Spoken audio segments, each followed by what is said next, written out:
Who was the chairman in 2007? Brainerd Rigby. So, I see, that's why he left then. I don't know. You'll have to ask him. And the people blaming Barry Christie for the loss, right? But is See, it the PLP, equally listen, the blame of the chairman? No, the chairman has responsibility for a lot of things that needs to be in place, need to be looked after. And in the scheme of an organization like a PLP, the leader is not, even though the leader is to get a report from time to time, the leader leaves those things, the nuts and bolts of the operation of the party in the hands of the chairman. And the chairman would have an organization, hundreds of people at his disposal to ensure that these things are done, inclusive of checking the register on a regular basis to ensure that what happened in the courts after last election would not happen ever again. Can the chairman make a recommendation or suggestion to the leader of the party? Yes, of course. He is probably the most powerful person to be able to move the leader in one direction or the other. So that person sitting in the chairman's chair is a crucial person, especially when you are in opposition. And so you can't have a person who would just simply follow blindly. You have to have a person who's committed to the objective and the vision of the party and who's prepared to serve the leader fearlessly and without any question, but who is still bold enough to be able to stand for what he sees as right for the party and the country at large. Now, you sound good, Mr. Smith. I can give you that. You sound good. But who determines whether you become the chair? The delegates. The delegates? That's the delegates. We have probably about somewhere between 1,200 and 1,500 delegates, voting delegates who will be at convention this year. Is the delegates, because I'm reading in your constitution, I'm reading about the Stalwart Council. Is that different from the delegates? No, they will be delegates. I mean, whomever of the Stalwart Council comes to convention, they will be voting delegates and they will be able to participate in selecting by election who would be the chairman or any other position in the party. Will you be running in the next election? If I'm the chairman of the PLP, I will not offer. And the reason for that is I want to contribute my 100% energy and task toward the PLP being able to win the next election. So to me, you cannot serve both. You can't be a candidate on the ground trying to become an MP while you're trying to serve the party as the chairman. You see, if you think about this for a second, and I've been an MP before, I was a candidate before, I know what it takes to become an MP. And in order for me to do what I need to do in Mount Moriah, for example, I have to be on the ground almost daily in, let's say, Millennium Gardens, going door to door, talking with people, understanding the deals, the things that needs to happen for the community, etc. When I have a particular program that I have to devise for Millennium Gardens, as chairman of the party, I may very well have to be in Bogie Lutheran, or I may have to be in Matthewtown, Inagua. And in those instances, the chairman's presence in Inagua would be of greater importance to the party than he as a candidate in his own constituency. Now, Mr. Smith, I talked to several people from your constituency, especially the guys in Yellow Ella, because I go through there, to make sure that they stay on top of things, ain't getting in no problems. Yellow Ella, they support you. They love what you're doing, right? But now you're going to cheat them, because from the chair position, what contribution can you make? Oh, great. Oh, you only making a contribution to the PLP? No. What about those who are not PLPs? Keep in mind that the chairman, if he plays the role of the chairman properly, he influences to some degree, because he is the bridge. He's the one to make sure that the leadership of the PLP in Parliament, although we are in opposition, carries the vision and the policy of the party. The party's interest is to give support to its support base, which is a constituency base. So the chairman has to always be in connection with the branch and with the community at large to ensure that whatever it is that the people who represent the constituencies and serve as armor bearers for the PLP in Parliament carries the right message, and that the policy finds its way in the halls of Parliament and ultimately in legislation form.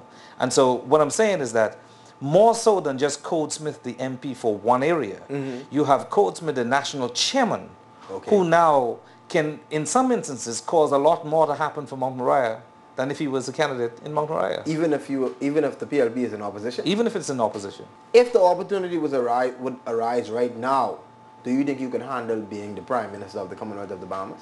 I can say this.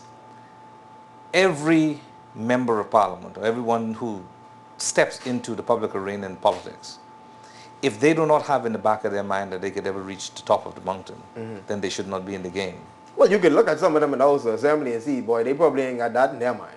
Well, no, I can tell you that they will have it in their mind. Now, as to whether you have the capacity to do it is a different story. You have to first be honest with yourself, and then you have to have trusted and honest people around you to make sure that you understand what skills you have or what you don't have. But amidst all of that, and despite any of what you think you have or what you don't have, timing is everything. Now, as far as I am concerned, I am serving my country. I've served my country in certain ways already. I'm continuing to serve it. I served it before I came into public life. During that time and after losing my seat the last election, I've been serving it continually since. Nothing has changed. As to whether I feel I should run for leader of the PLP at this point in time, the answer is no. I don't feel that I should. No, you don't. Or you read between the lines of the question. Well, I mean, this is where I'm sure that you're headed. But the point is that you have to have. My granduncle used to tell us that about the hand. And how important you have to see yourself as a family or as a group or as an organization like a hand is. You may be the little finger, but the little finger serves a purpose. You may be the thumb and so on, straight on down the line. You must find what your role is in an organization at any particular point in time. You identify it, accept it, internalize it to yourself, and fight to represent it hard.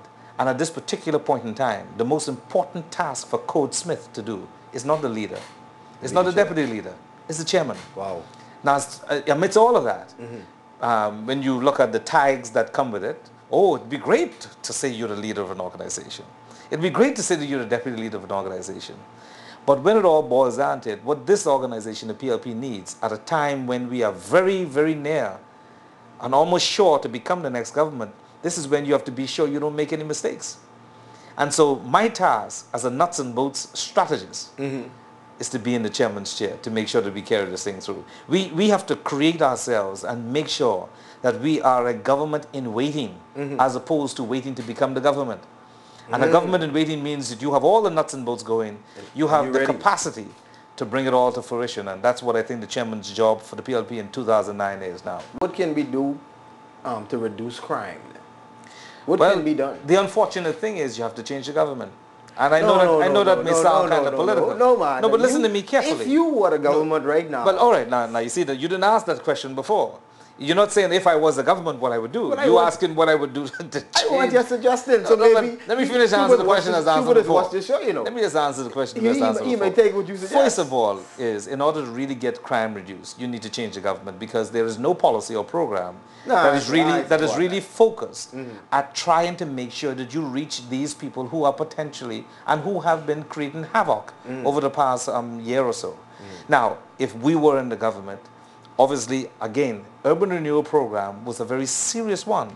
And because remember, but the F&M inherited that on the tail end of the PLP coming out, crime had started to accelerate, you know. So I mean, and you all had urban renewal in place. Come on, man. Now I can't buy that one, Mr. Now, what you need to do is you need to show me statistics and so on to show that it was not so. I have stats. I don't have them now, but you just need to get on the ground. And if you get on the ground and you ask three different categories of people. Urban renewal ain't the only solution. No, it's not the only solution. I didn't say it's the only one. We need something else. You need something else. And what you also need is you need economic development. You need to expand the economic base. What Perry Christie had in mind and what the PLP embraced as a solid policy, and it was, at least it was being put in motion, was these anchor projects. Now, some people would argue that some of the anchor projects were not the way we were going about doing it was not the right way. But at least there was a real effort to try and get real economic development going on in some of these various islands so that you can cause people to move out of New Providence. Any leader with a vision would have a ministry named the Ministry of Entrepreneurship. That's I agree with you. I agree with you. That is what this is the part of what shoots off from the anchor projects, because the I don't anchor even projects. like the word anchor projects. No, listen. Let me show you why.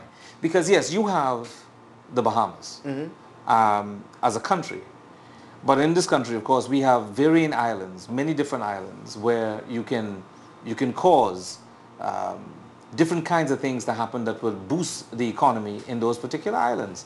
In South and Central Andros, for example, as well as in Grand Bahama. The bone fishing industry, which is like $500 million industry, if we tap into it right,